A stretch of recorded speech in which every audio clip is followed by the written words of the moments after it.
OpenAI says it is pausing training on some of its latest artificial intelligence models after an autonomous cyberattack exposed potential weaknesses in its systems.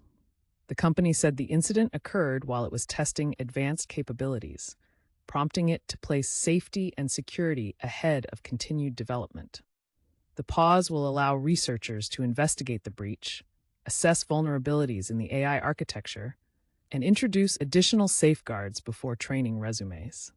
OpenAI's decision reflects growing concern over the risks posed by increasingly autonomous technologies, particularly when systems can operate with limited human oversight. The company has not indicated how long the suspension will last or which models are affected. The incident is being closely watched across the technology industry, where developers are under pressure to release more powerful systems while demonstrating that those systems can be deployed responsibly. The episode also highlights the difficulty of securing AI platforms as their capabilities expand, and the importance of testing for both conventional cyber threats and new risks created by autonomous behavior. Iran's currency has fallen sharply amid warnings that the United States is preparing new sanctions to isolate and pressure Tehran. Former President Donald Trump described the expected action as an economic D-Day, signaling a major escalation in U.S. policy. Reports suggest the threat may also be intended as a final warning to countries that continue trading with Iran, particularly China, rather than representing the immediate implementation of every proposed measure. In the meantime, the rial has reportedly dropped to about 2.02 million to the dollar, deepening economic hardship for people across Iran. Residents of Tehran say rising financial pressures are making daily life increasingly difficult. Iranian authorities have also warned that they will attack anyone who joins what they describe as an economic war. The combination of currency instability, threatened sanctions, and retaliatory warnings is raising the stakes for Iran, its trading partners, and the wider region. The developments could further strain global relations while intensifying the pressure on ordinary Iranians.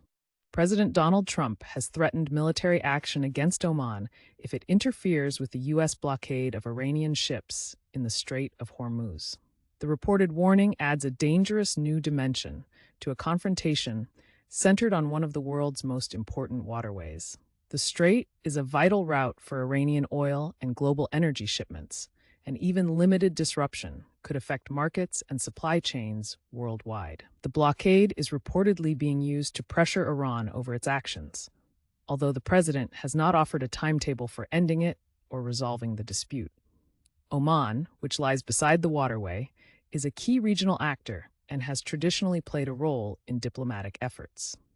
Any confrontation involving Muscat could therefore have consequences well beyond the immediate maritime dispute. Analysts are watching shipping movements, official statements, and military deployments for signs of escalation. The threat underscores the fragile balance between U.S. pressure on Iran, regional security, and the uninterrupted flow of energy through a critical international choke point. An Israeli drone strike in central Gaza has killed one Palestinian and wounded several others, according to a medical source, in what was described as another violation of the ceasefire.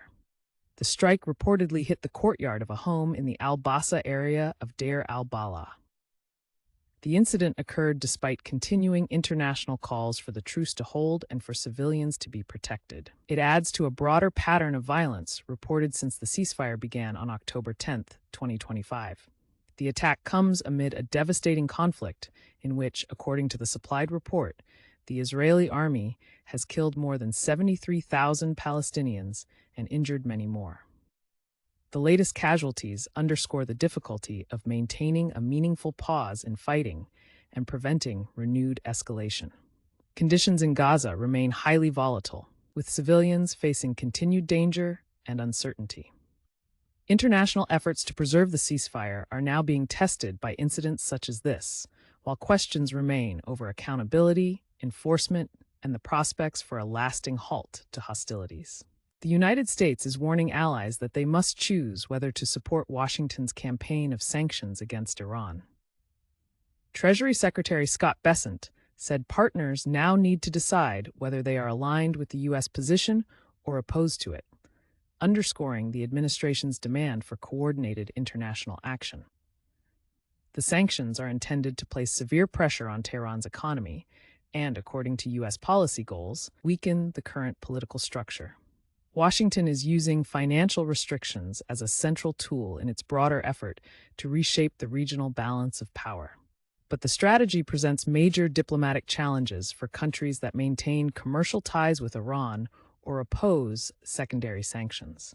Any requirement to choose sides could deepen divisions among U.S. allies and complicate efforts to manage the wider confrontation. Officials and businesses are likely to assess the potential costs of compliance, retaliation, and disrupted trade. The warning reflects a tougher approach from Washington, with economic pressure increasingly linked to broader political demands across the Middle East. UEFA President Aleksander Čeferin has ruled himself out of any bid to replace FIFA President Gianni Infantino, while warning that Infantino could face a leadership challenge in March. The statement comes amid growing scrutiny of the relationship between football's two most powerful governing bodies and signals continued tension over the sport's direction. Čeferin's decision removes one possible successor from consideration, but his comments suggest that the future of FIFA leadership remains unsettled. Infantino is reportedly facing a stark choice: step down or prepare to confront a formal challenge. The dispute reflects wider institutional struggles in international football, where questions of governance, influence, and administrative priorities often overlap. Any change at the top of FIFA could affect global competitions, relations with national associations, and the balance of power between FIFA and UEFA. Football officials and supporters will be watching developments ahead of the proposed March challenge. For now, Čeferin's position clarifies his own intentions while leaving open the possibility of a significant leadership contest within the world's governing body for the sport. The United States has formally removed Syria from its list of state sponsors of terrorism, the State Department says, following an earlier announcement by the Trump administration and a congressional review. The designation had imposed significant restrictions and contributed to years of economic and diplomatic pressure on Damascus. Its removal could create greater room for U.S.-Syrian economic engagement, although it does not automatically lift all other sanctions or restrictions. The State Sponsors of Terrorism list is reserved for governments henceforth. Washington determines have repeatedly supported international terrorism, and removal can affect financial transactions, diplomatic contacts, and commercial activity. The decision marks a notable shift in U.S. policy after years of conflict and isolation surrounding Syria. Its practical impact will depend on further American measures, remaining sanctions, and the response of foreign governments and financial institutions. The State Department has not said that the move resolves all disputes with Damascus. Instead, it opens the possibility of broader engagement while leaving many legal, political, and economic barriers in place. Uncertainty over how much oil is still moving through the Persian Gulf is complicating efforts to judge both the economic impact and possible duration of the conflict involving Iran. The Strait of Hormuz has not been fully closed, allowing some shipments to pass, but the volume of that traffic remains unclear. That partial flow is making it difficult to measure the disruption to global energy supplies or determine how markets may respond. One scenario suggests the conflict could continue into 2027, while another warns that a major escalation may be imminent. The strait carries a significant share of the world's seaborne oil, making military activity and shipping conditions there crucial indicators.